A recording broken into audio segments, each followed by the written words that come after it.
sampai saat ini pelaku yang kita amankan ada 5 orang dengan inisial SH umur 38, kemudian RH 38 tahun, dan pelaku EM umur 23 tahun. Kemudian untuk pelaku UH dan YH masing-masing 22 tahun dan 32 tahun. Kemudian perlu kami jelaskan untuk motif sementara yang kami dalami itu untuk pelaku SH dan RH itu sakit hati karena perlakuan dari ibu korban, dalam hal ini saudari A. Jadi kita ambil keterangan bahwasanya saudari A, ibu korban itu sering memarahi anak dari SH, ya. Kemudian juga berkaitan dengan utang pinjol. Jadi SH dan RH ini memiliki utang pinjol dengan menggunakan aplikasi atau identitas dari saudari A, ibu korban. Kemudian juga yang berikutnya juga menaruh kecemburuan terhadap ibu korban karena sering dekat dengan saudari RH pelaku.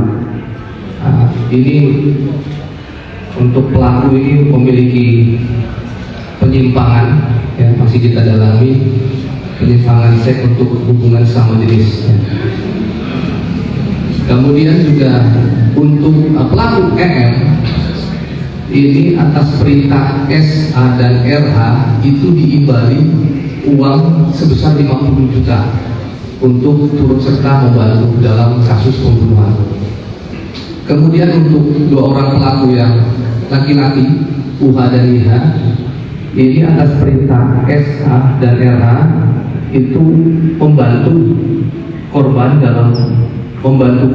untuk membuang mayat korban, membantu pelaku untuk membuang mayat korban, itu diberikan imbalan sebesar 100.000, masing-masing 100.000. Kemudian ada pun saksi-saksi yang sudah kami periksa, baik tersangka maupun saksi korban dan saksi yang ada di TKP itu sebanyak 15 orang, 5 tersangka dan 10 lagi saksi. Kemudian barang bukti bisa rekan-rekan lihat sendiri, ada 1 potong pakaian perhiasan yang digunakan oleh korban. Kemudian juga ada 1 lakban yang terpasang di wajah korban. Kemudian 1 dus HP yang dimiliki oleh ibu korban sendiri. Kemudian 1 buah gunting. Kemudian sepeda motor, beberapa sepeda motor. Kemudian juga untuk yang terakhir berkaitan dengan pasal yang disangkakan terhadap 5 orang daripada pelaku itu di Undang-Undang Nomor 23 Tahun 2002 tentang perlindungan anak di pasal 80 ayat 3, kemudian dengan ancaman hukuman 15 tahun penjara dan denda sebanyak 3 miliar.